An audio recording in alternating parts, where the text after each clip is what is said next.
당신은 평생 나를 속였군요.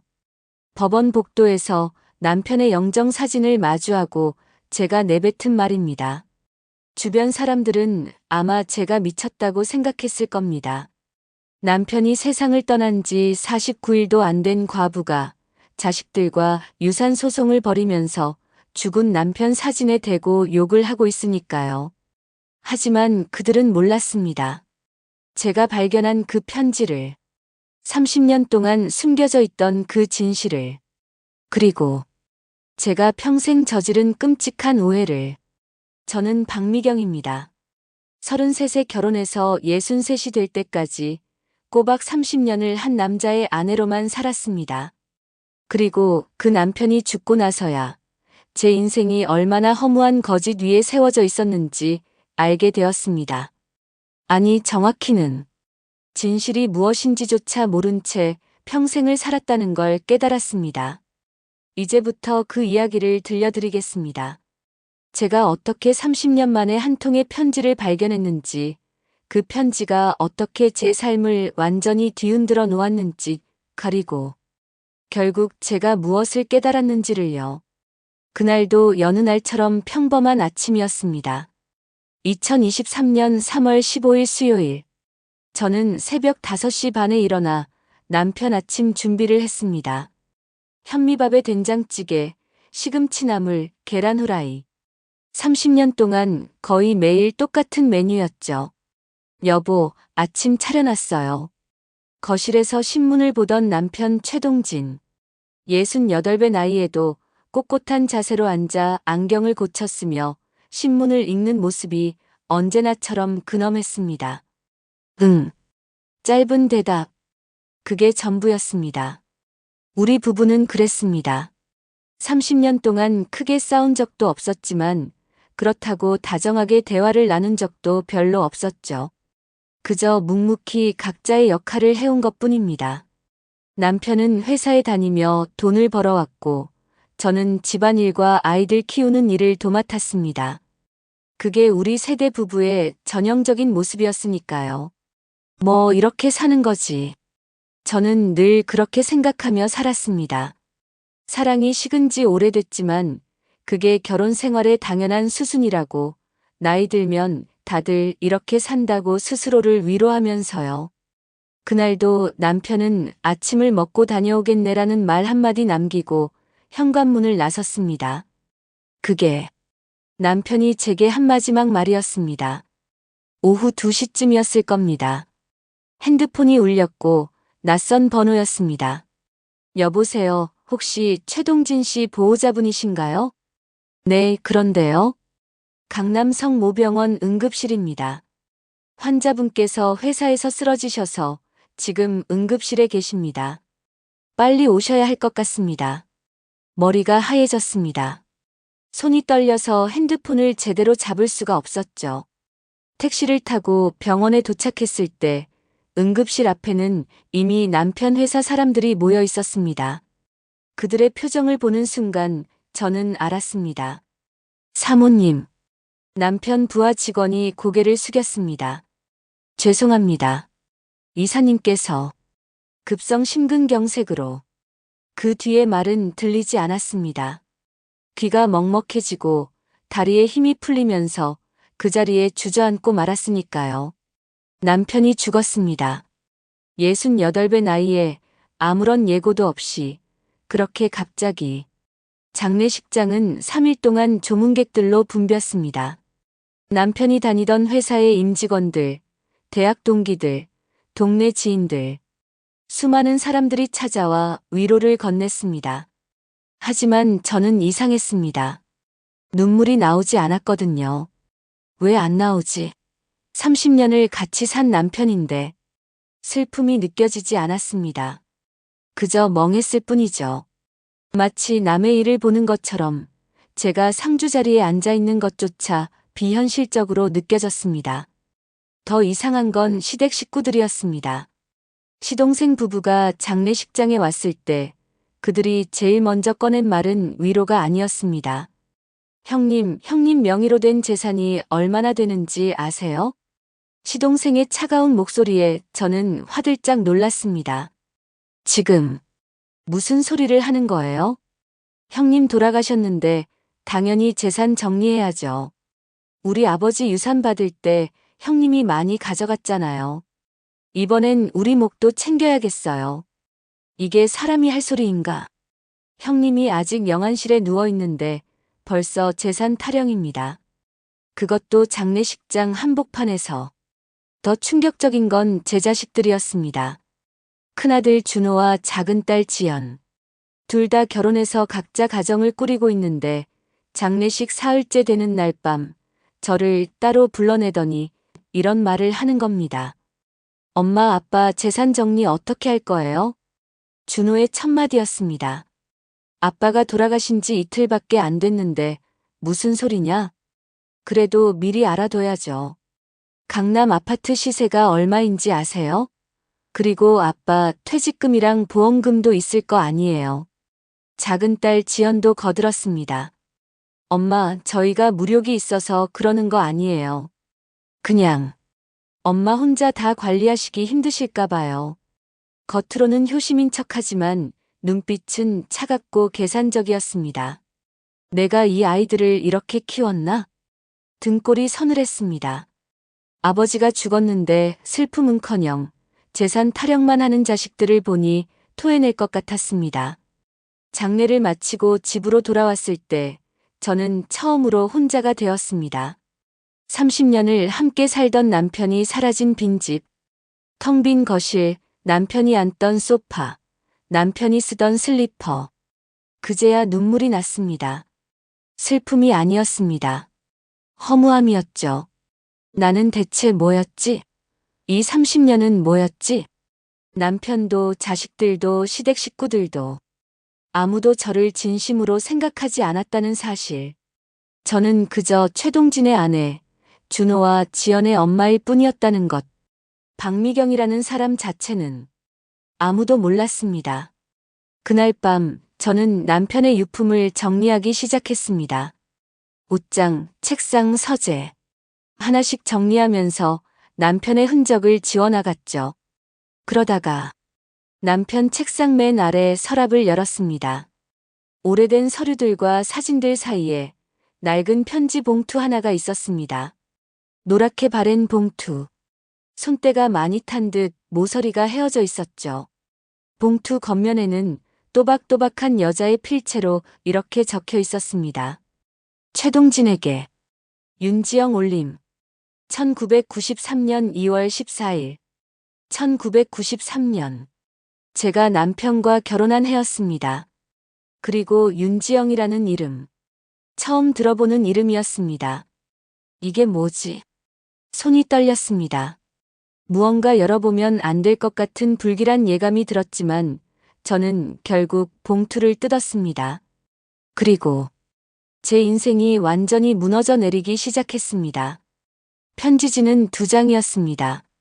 정성스럽게 접혀 있었고 펼치는 순간 은은한 향수 냄새가 났죠. 30년이 지났는데도 여전히 향기가 남아있다는 건 이 편지를 남편이 얼마나 자주 꺼내봤는지 알 수 있었습니다. 편지를 읽는 제 손이 부들부들 떨리기 시작했습니다. 동진아, 이 편지를 쓰는 게 얼마나 힘든지 몰라. 너에게 마지막 편지가 될 거야. 너는 이제 박미경 씨와 결혼한다고 했지? 집안끼리 정한 결혼이라면서. 나는 내가 거부할 줄 알았어. 우리가 그렇게 사랑했는데, 내가 나한테 평생 함께하자고 했는데.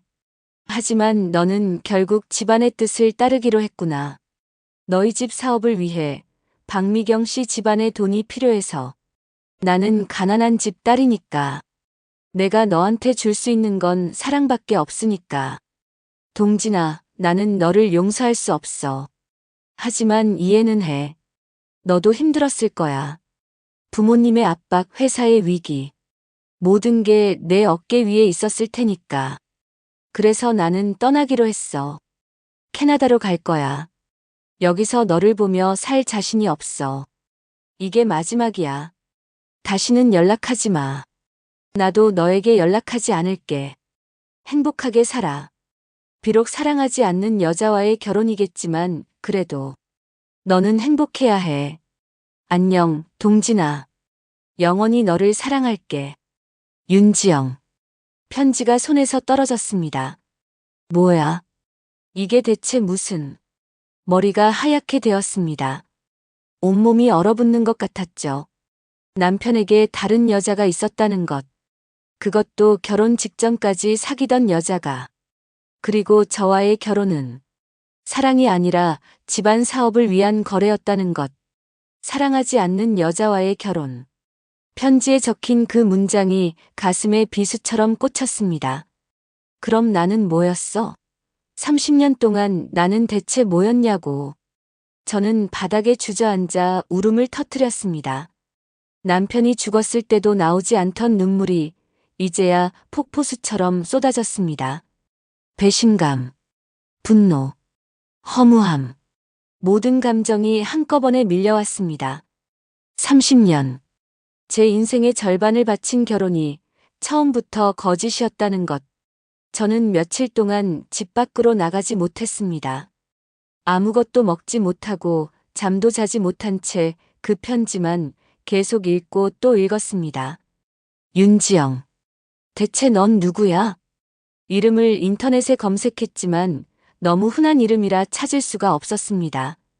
그러다가 편지 봉투 뒷면에 희미하게 적힌 주소를 발견했습니다. 서울시 마포구 상수동 123-45. 30년 전 주소였습니다. 지금도 그곳에 살고 있을 리는 없겠지만 저는 무작정 그 주소를 찾아가고 싶었습니다. 아니, 찾아가야만 했습니다. 이 억울함, 이 배신감을 어떻게든 풀어야 했으니까요. 하지만 그 전에 49제를 지내야 했습니다. 49제 당일 절에 온 사람은 고작 5명이었습니다. 큰아들 준호 부부, 작은딸 지연 그리고 시동생. 스님이 연부를 하는 동안 준호가 제 옆에 앉더니 작은 목소리로 말했습니다. 엄마, 49제 끝나고 우리 얘기 좀 해요. 무슨 얘기? 재산 분할이요. 아빠 유산 정리해야죠. 이 자식이 지금. 아버지 49제 자리에서 스님이 연부라는 그 순간에 유산 타령입니다. 지금 할 얘기가 그거냐? 엄마도 알잖아요. 이런 거 질질 끌면 안 좋아요. 빨리 정리하는 게. 닥쳐. 제가 그렇게 차갑게 말한 건 처음이었을 겁니다. 준호가 깜짝 놀라 저를 쳐다봤죠. 엄마, 너희 아버지가 돌아가신 지 49일밖에 안 됐다. 그런데 내가 지금 하는 게 뭐냐? 슬픔은 없고 돈 생각뿐이구나. 엄마가 오해하시는 거예요. 저는 나가. 엄마, 나가라고 했어. 제 목소리가 법당에 울려 퍼졌습니다. 스님도 연부를 멈추고 이쪽을 쳐다봤죠. 준호는 입술을 깨물며 일어나 밖으로 나갔습니다. 지연도 따라 나갔고요. 49제가 끝나고 집으로 돌아왔을 때 준호에게서 문자가 왔습니다. 엄마, 오늘 너무 하신 거 아니에요? 저는 엄마 생각해서 한 말인데 왜 저한테 화를 내세요? 변호사 통해서 정식으로 유산 분할 청구하겠습니다. 손이 부들부들 떨렸습니다. 내가 이런 자식들을 키웠구나. 그날 밤 저는 결심했습니다. 윤지영을 찾아가겠다고. 그 여자를 직접 만나서 진실을 들어야겠다고. 30년 전 그 주소를 찾아가기로 했습니다. 상수동 123-45번지. 택시를 타고 찾아간 그곳은 예상대로 이미 재개발이 된 동네였습니다. 오래된 다세대 주택들은 모두 철거되고 깔끔한 빌라들이 들어서 있었죠. 역시 30년이면 다 바뀌지. 그래도 포기할 수 없었습니다. 근처 부동산에 들어가 물어봤습니다. 저기요, 혹시 이 동네에 30년 전부터 사신 분들 아세요? 30년 전이요? 여기 재개발된 지 15년 됐는데. 혹시 윤지영이라는 분 모르시나요? 부동산 사장님이 잠시 생각하더니 고개를 저었습니다. 모르겠는데요. 옛날 분들은 다 이사 가셨을 거예요. 발길을 돌리는데 부동산 옆 슈퍼 주인 할머니가 저를 보더니 물었습니다. 혹시 누구 찾으세요? 윤지영이라는 분인데 30년 전에 이 동네 살았던 윤지영? 아, 지영이. 할머니 얼굴이 환해졌습니다. 어머, 지영이를 어떻게 아세요? 그게 제가 좀 찾을 일이 있어서요. 혹시 어디 계신지 아세요? 할머니는 안타까운 표정을 지었습니다. 지영이가 지금 요양병원에 있어요. 치매 걸려서 벌써 5년째인가. 가슴이 덜컥 내려앉았습니다. 요양병원이요? 네. 딸이 모시고 있는데 강서구 쪽에 있는 요양병원이라고 들었어요. 딸 이름이 혜진이었나? 연락처를 알 수 있을까요?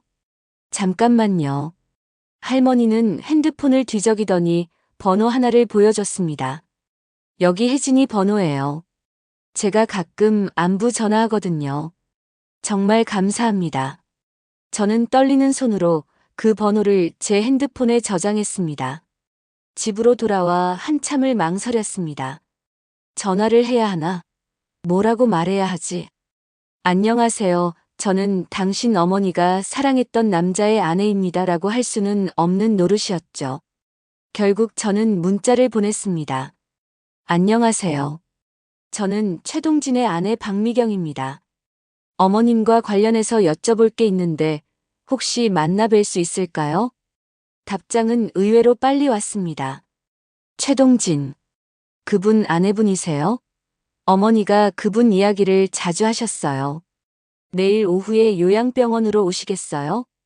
다음 날 저는 강서구에 있는 요양병원을 찾았습니다.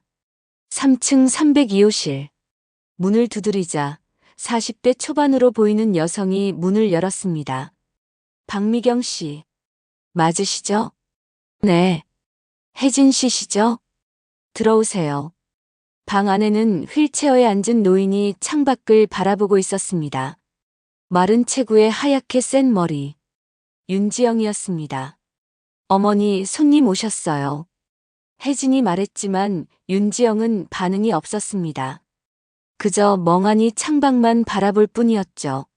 치매가 많이 심하신가 봐요. 제가 조심스럽게 말하자 혜진이 쓸쓸하게 웃었습니다. 5년 전부터요. 저를 알아보실 때도 있고 모를 때도 있어요. 하지만 최동진이라는 이름만큼은 절대 안 잊으세요. 가슴이 철렁했습니다. 그게 무슨 뜻이죠?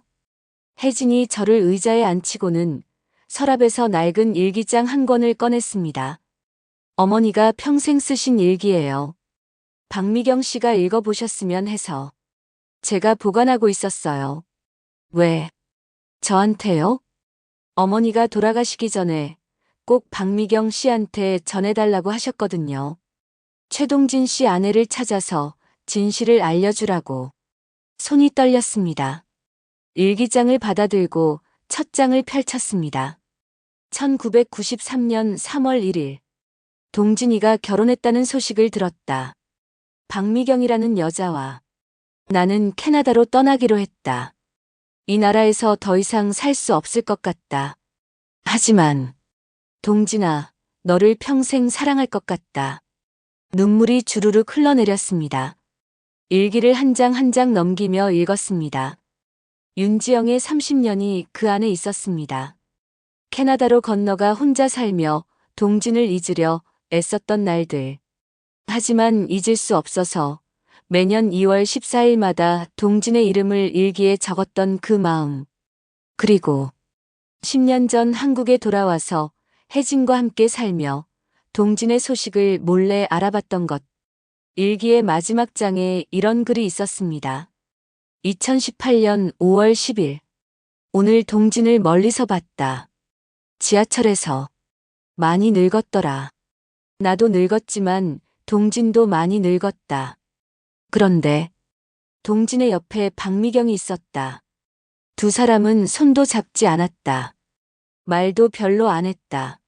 마치 남처럼 보였다. 나는 그때 깨달았다. 동진이 나를 잊지 못했다는 것을. 박미경, 미안해.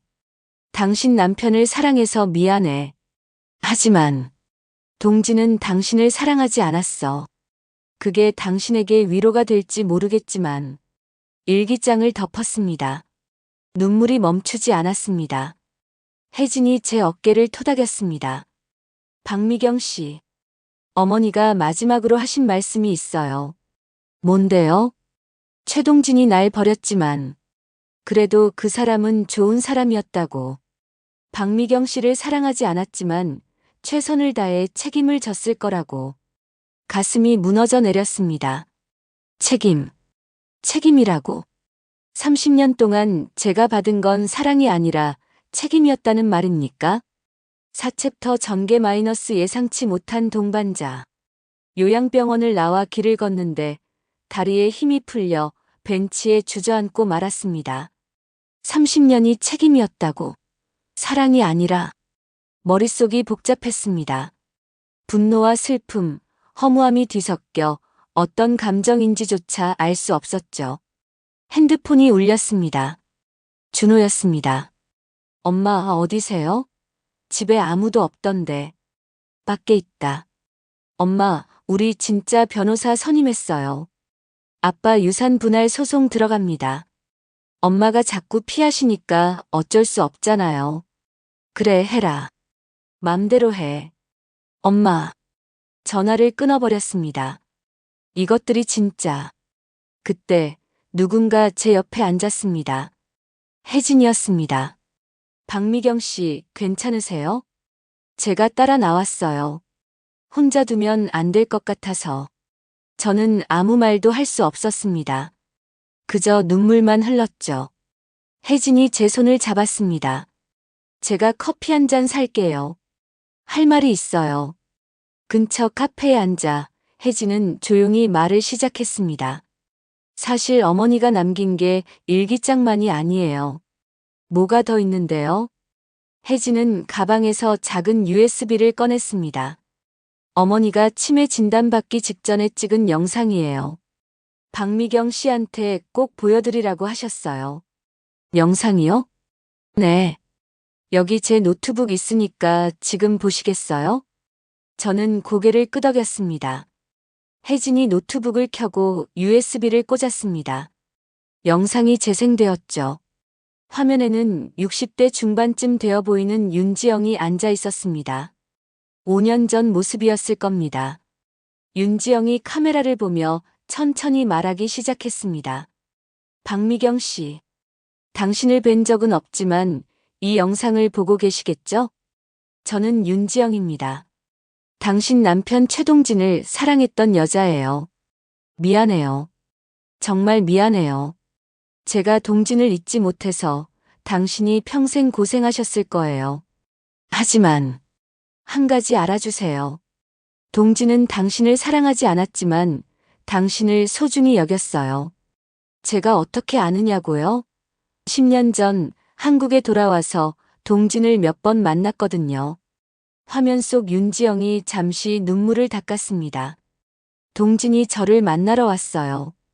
캐나다에서 돌아왔다는 소식을 듣고 저는 기뻤어요.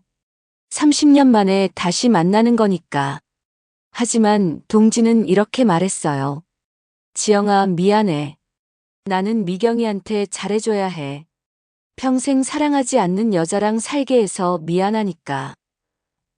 동진은 저를 여전히 사랑했지만 당신에 대한 책임감 때문에 저를 떠났어요. 박미경 씨, 당신은 사랑받지 못했지만 존중받았어요. 그게 위로가 될지 모르겠지만. 그리고 이제 당신 인생을 사세요. 동진은 이미 없잖아요. 이제 당신이 당신 인생을 살 차례예요. 박미경으로 사세요. 누구의 아내도 누구의 엄마도 아닌 그냥 박미경으로. 영상이 끝났습니다. 저는 한참 동안 아무 말도 할 수 없었습니다. 혜진이 조용히 말했습니다. 어머니가 박미경 씨를 동정해서 이 영상을 남긴 게 아니에요. 그럼 박미경 씨도 어머니처럼 한 남자 때문에 인생을 허비했다는 걸 아셨으니까요. 어머니는 최동진 때문에 평생 혼자 사셨어요. 결혼도 안 하시고 저를 혼자 키우시면서 돈 집만 생각하며 사셨죠. 그게 얼마나 외롭고 힘든 인생인지 어머니가 누구보다 잘 아셨어요. 그래서 박미경 씨는 이제라도 자유로워지라고 이 영상을 남기신 거예요. 눈물이 멈추지 않았습니다. 윤지영도 저도 결국 같은 여자였습니다. 한 남자 때문에 인생을 바친 여자. 그 남자는 죽었지만 우리는 여전히 그 남자의 그림자 안에 갇혀 있는 여자. 혜진 씨. 네. 저 어떻게 해야 할까요?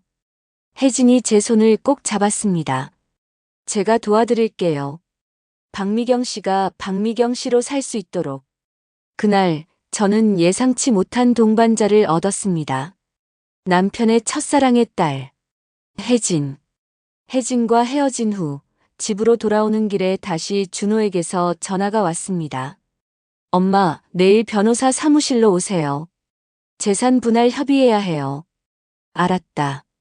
전화를 끊고 저는 깊은 한숨을 내쉬었습니다. 이제 정말 끝이구나. 남편도 떠났고 자식들도 저를 떠났습니다. 이제 남은 건 돈뿐이었죠. 다음 날 강남에 있는 변호사 사무실에 갔습니다. 준호와 지연이 이미 와 있었고 그들 옆에는 양복 입은 변호사가 앉아 있었습니다. 어머니 오셨습니까? 변호사가 정중하게 인사했습니다. 앉으세요. 오늘은 재산 목록을 확인하고 분할 비율을 정하는 자리입니다. 테이블 위에 서류가 놓였습니다. 남편의 재산 목록이었죠. 강남 아파트 시세 15억, 퇴직금 3억, 예금 2억, 주식 1억, 보험금 5억, 총 26억이었습니다. 법적으로는 어머니가 절반인 13억을 가지시고 나머지 13억을 자녀분들이 나눠 가지시면 됩니다. 근데 저희 입장에서는 준호가 끼어들었습니다. 아버지가 생전에 저희 교육비, 결혼 자금 다 대주셨잖아요. 그것도 계산하면 엄마가 가지실 몫이 더 줄어들어야 하는 거 아닌가요? 이 자식이 지금. 변호사가 당황한 표정으로 준호를 말렸습니다. 손님, 그건 법적으로 인정되지 않습니다. 하지만 상식적으로 생각해 보세요. 저희가 받은 게 얼마인데. 지연도 거들었습니다. 엄마, 어차피 엄마 혼자 26억을 다 쓸 수도 없잖아요. 저희한테 미리 좀 더 주시면 안 돼요? 저는 그들을 가만히 쳐다봤습니다. 너희들, 아버지가 돌아가신 게 슬프지도 않니? 엄마, 그게 지금 무슨 상관이에요? 상관없어. 네. 솔직히 아버지는 돌아가셨고, 이제 현실 문제를 해결해야죠. 준호의 차가운 목소리에 저는 모든 걸 깨달았습니다. 이 아이들은 이미 오래전에 저를 떠났다는 것을, 아니, 애초에 저를 사랑한 적이 없었다는 것을 알았다. 저는 자리에서 일어났습니다. 엄마, 어디 가세요? 아직 협의 안 끝났는데. 협의 따윈 필요 없어. 네. 내가 가진 재산 전부 사회에 기부할 거다. 순간 방 안이 조용해졌습니다. 준호와 지연이 눈을 동그랗게 뜨고 저를 쳐다봤죠. 엄마, 지금 무슨 소리 하세요? 들은 그대로야. 26억 전부 사회에 기부한다. 미쳤어요? 그게 엄마 돈이에요. 내 돈이니까 내가 마음대로 하는 거지. 안 돼요. 그건 우리 상속분도 포함된 거라고요. 준호가 소리쳤지만 저는 돌아보지도 않고 사무실을 나왔습니다. 복도에서 준호가 제 팔을 잡았습니다. 엄마, 제정신이세요? 그 돈을 왜 남한테 줘요? 너희가 남이지. 뭐라고요? 너희 아버지 장례식 때부터 봤어. 너희는 슬픔보다 돈이 먼저더라. 아버지를 사랑한 게 아니라 아버지 재산을 사랑했던 거지. 엄마, 나도 마찬가지야. 너희는 나를 사랑하지 않아. 그냥 나한테서 뭔가 얻어낼 생각뿐이지. 지연도 뛰어와서 제 앞을 막아섰습니다. 엄마, 우리가 언제 엄마를 사랑 안 했어요? 그동안 얼마나 효도했는데. 효도? 명절 때 한 번씩 얼굴 비추는 게 효도냐? 엄마, 됐어. 이제 너희 인생 알아서 살아. 나도 내 인생 살 거니까. 준호가 제 팔을 놓지 않았습니다. 안 돼요. 기부 같은 소리 하지 마세요. 엄마, 정신 차리세요. 내가 태어나서 지금까지 제일 정신 똑바로 박힌 순간이 지금이다. 저는 준호의 손을 뿌리치고 엘리베이터에 탔습니다. 문이 닫히는 순간 준호와 지연의 당황한 얼굴이 보였습니다. 엘리베이터가 내려가는 동안 저는 거울에 비친 제 얼굴을 봤습니다. 63년을 살았지만 처음으로 제대로 된 표정을 짓고 있는 얼굴이었습니다. 분노도 슬픔도 아닌 해방감이었습니다. 집으로 돌아와 소파에 앉았을 때 핸드폰이 미친 듯이 울렸습니다. 준호, 지연, 시동생 모두 전화를 걸어댔지만 저는 받지 않았습니다. 대신 혜진에게 전화를 걸었습니다. 혜진 씨, 저 지금 뭘 해야 할지 모르겠어요. 박미경 씨, 무슨 일 있으세요? 제가 재산을 전부 기부하겠다고 했어요. 정말요? 네. 그런데 이게 맞는 건지 모르겠어요. 혹시 제가 너무 감정적으로 행동한 건 아닌지. 아니에요. 혜진의 목소리가 단호했습니다. 박미경 씨는 처음으로 본인을 위한 결정을 하신 거예요. 그게 뭐가 잘못됐어요? 하지만 자식들이 뭐 어쨌는데요? 그 사람들 박미경 씨를 뭐로 봤는데요? ATM 기계로 봤잖아요. 박미경 씨, 이제 그만 다른 사람 눈치 보지 말아요. 박미경 씨 인생이에요. 전화를 끊고 저는 한참을 멍하니 앉아 있었습니다. 그날 밤 준호가 집으로 찾아왔습니다. 초인종을 몇 번이고 눌렀지만 저는 문을 열어주지 않았습니다. 엄마, 문 열어요. 우리 얘기 좀 해요. 엄마, 제발요. 제가 잘못했어요. 준호의 목소리가 떨렸습니다. 하지만 저는 움직이지 않았죠. 1시간쯤 지나자 준호는 포기하고 돌아갔습니다. 그 후 일주일 동안 저는 집 밖으로 나가지 않았습니다. 자식들의 전화도 받지 않고 그저 혼자 남편의 유품을 정리했습니다. 옷, 책, 시계, 안경. 하나씩 정리하다가 남편 서재 책장 뒤에서 또 다른 편지를 발견했습니다. 이번에는 봉투가 아니었습니다. 남편이 직접 쓴 편지였죠. 날짜는 2023년 1월 1일. 남편이 죽기 2달 전이었습니다. 미경에게. 이 편지를 내가 읽고 있다면 아마 나는 이미 세상을 떠났을 것이다. 미안하다. 30년 동안 너를 사랑하지 못해서. 하지만 한 가지는 알아줬으면 한다. 나는 너를 존중했다. 너를 소중히 여겼다.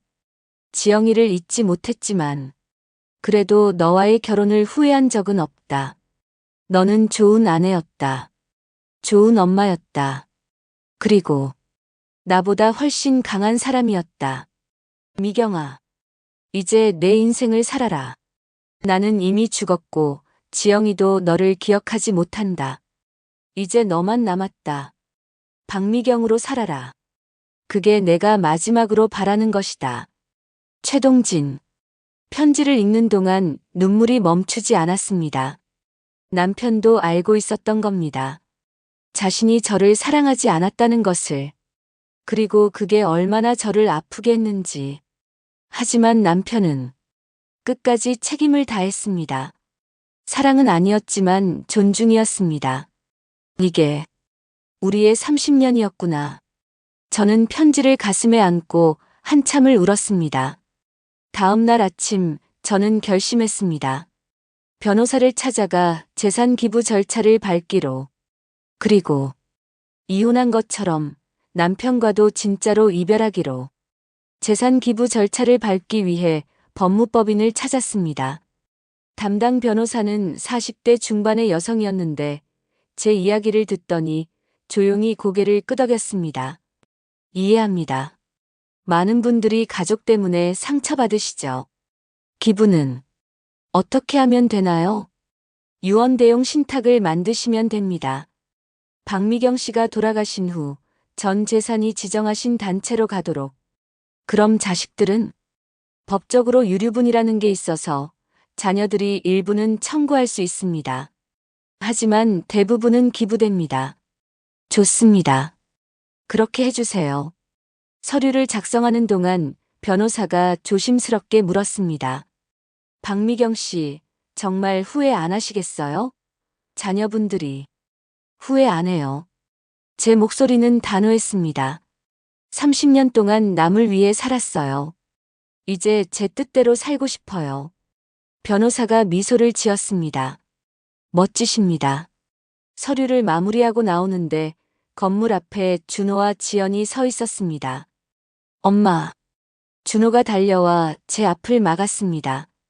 엄마, 정말 기부하신 거예요? 그래. 왜요? 우리가 그렇게 밉나요? 미운 게 아니라 실망스러워. 너희는 나를 사랑한 게 아니야. 너희 아버지도 나도 그저 필요했을 뿐이지. 지연이 울먹이며 말했습니다. 엄마, 우리 정말 반성했어요. 우리가 잘못했어요. 제발 한 번만 용서해 주세요. 용서는 해.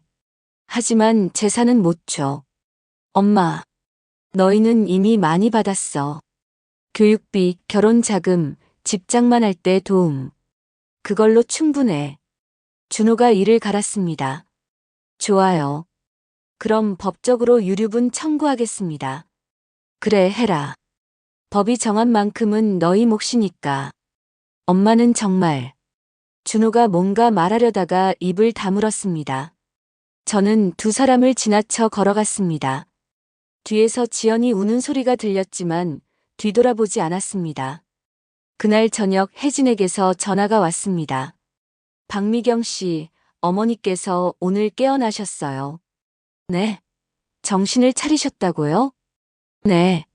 잠깐이지만 박미경 씨를 만나고 싶다고 하세요. 저는 서둘러 요양병원으로 갔습니다.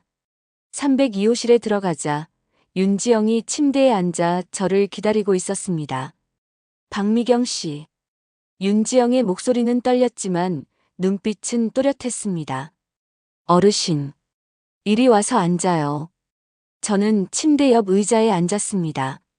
윤지영이 제 손을 잡았습니다. 말라비틀어진 손이었지만 따뜻했습니다. 미안해요. 내가 동진을 잊지 못해서. 당신이 평생 고생했을 거예요. 아니에요. 거짓말. 나도 여자니까 알아요. 사랑받지 못하는 결혼이 얼마나 외로운지. 윤지영의 눈에서 눈물이 흘렀습니다. 박미경 씨. 네. 동진은 당신을 사랑하지 않았지만 존중했어요. 그게 사랑보다 나을 때도 있어요. 사랑은 식지만 존중은 남으니까. 하지만 저는 알아요. 사랑받고 싶었죠. 나도 그랬어요. 윤지영이 제 손을 꼭 쥐었습니다. 그런데 말이에요, 박미경 씨. 네. 이제 우리 그 남자 놓아줘요. 동진은 죽었어요. 그리고 나도 곧 죽을 거예요. 그런 말씀. 아니, 사실이에요. 나는 이미 대부분 죽었어요. 치매로. 윤지영이 쓸쓸하게 웃었습니다. 근데 오늘 깨어난 건 당신한테 이 말 하려고 해요. 무슨 말씀인데요? 박미경 씨. 이제 당신 인생 사세요. 63년 동안 남을 위해 살았으면 됐어요. 이제 박미경을 위해 사세요. 어떡해요? 이제 너무 늦었어요. 늦지 않았어요. 윤지영이 제 손을 더 세게 쥐었습니다. 나는 동진 때문에 평생 혼자 살았어요. 결혼도 안 하고 연애도 안 하고. 하지만 후회해요. 그 시간들을. 당신은 후회하지 마세요. 이제라도 당신을 찾으세요. 윤지영의 눈빛이 흐려지기 시작했습니다. 어머니. 혜진이 달려왔습니다. 혜진아. 네, 엄마. 박미경 씨. 잘 부탁해. 그게 윤지영의 마지막 말이었습니다. 윤지영은 다시 눈을 감았고 더 이상 깨어나지 않았습니다. 윤지영은 일주일 후 세상을 떠났습니다. 저는 혜진과 함께 장례를 치렀습니다. 조문객은 많지 않았지만 모두 진심으로 슬퍼했습니다. 장례를 마치고 혜진이 제게 작은 상자를 건넸습니다. 어머니가 박미경 씨한테 주라고 하셨어요. 상자를 열자 오래된 반지 하나가 들어 있었습니다. 이게 어머니가 유일하게 간직하신 보석이에요. 돌아가신 할머니가 물려주신 거래요. 제가 받아도 되나요? 어머니 유언이었어요. 박미경 씨한테 주고 새 출발하라고 전해달라고. 저는 반지를 끼워봤습니다. 제 손가락에 딱 맞았습니다. 박미경 씨. 네. 저랑 같이 뭐 하나 할래요? 뭔데요? 그림 배우는 거요. 그림이요? 네. 어머니가 평생 하고 싶어 하셨던 건데 끝내 못 하셨거든요. 우리라도 해요. 저는 잠시 망설이다가 고개를 끄덕였습니다. 좋아요. 해봐요. 다음 주부터 저와 혜진은 주 2회 그림 학원에 다니기 시작했습니다. 처음에는 서툴렀지만 붓을 잡고 캔버스에 색을 칠하는 게 생각보다 즐거웠습니다. 박미경 씨 소질 있으신데요? 강사가 제 그림을 보며 말했습니다. 정말요? 네. 색감이 독특해요. 계속하시면 좋은 작품 나올 것 같아요. 그날 집으로 돌아오는 길에 저는 처음으로 웃고 있는 제 얼굴을 발견했습니다. 버스 유리창에 비친 제 모습이 30년 만에 처음으로 행복해 보였습니다. 한 달 후 준호에게서 연락이 왔습니다. 엄마, 저희가 잘못했어요. 엄마 하시는 대로 하세요. 저희는 더 이상 유산 문제로 엄마를 괴롭히지 않을게요. 다만, 엄마 가끔 연락 좀 해요. 정말 걱정돼요. 알았다. 사랑해요, 엄마. 준호의 목소리가 떨렸습니다. 나도. 전화를 끊고 저는 한참을 멍하니 있었습니다. 자식들도 변하고 있었습니다. 너무 늦게 하지만 그래도 6개월이 지났습니다. 저는 이제 매일 그림을 그립니다. 혜진과 함께 전시회도 다니고 미술관도 갑니다. 가끔 준호와 지연이 찾아옵니다. 예전처럼 재산 타령은 하지 않습니다. 그저 안부를 묻고 제가 그린 그림을 보며 감탄합니다. 어느 날 혜진과 함께 강변을 걷다가 이런 말을 했습니다. 혜진 씨, 고마워요. 뭐가요? 저를 박미경으로 만들어줘서. 혜진이 웃었습니다. 박미경 씨가 스스로 하신 거예요. 아니에요. 혜진 씨랑 어머니가 없었으면 저는 아직도 최동진의 아내로만 살았을 거예요. 이제 어때요? 박미경으로 사는 게. 저는 잠시 생각했습니다. 자유로워요. 그거면 됐어요. 그날 밤 저는 남편 산소에 갔습니다. 30년 만에 처음으로 혼자서 묘비 앞에 앉아 조용히 말했습니다. 여보. 아니, 동진 씨. 이제 당신을 남편이 아니라 그냥 아는 사람으로 부를 거예요. 30년 동안 고마웠어요. 사랑은 아니었지만 책임을 다해줘서. 저도 책임을 다했어요. 아내로서, 엄마로서. 이제 우리 각자 갈 길 가요. 당신은 지영 씨한테 가시고 저는 박미경으로 살아볼게요. 안녕. 바람이 불었습니다. 마치 남편이 대답하는 것 같았습니다. 그래, 미경아. 이제 내 인생 살아. 저는 일어나 산을 내려왔습니다. 그리고 다시는 뒤돌아보지 않았습니다.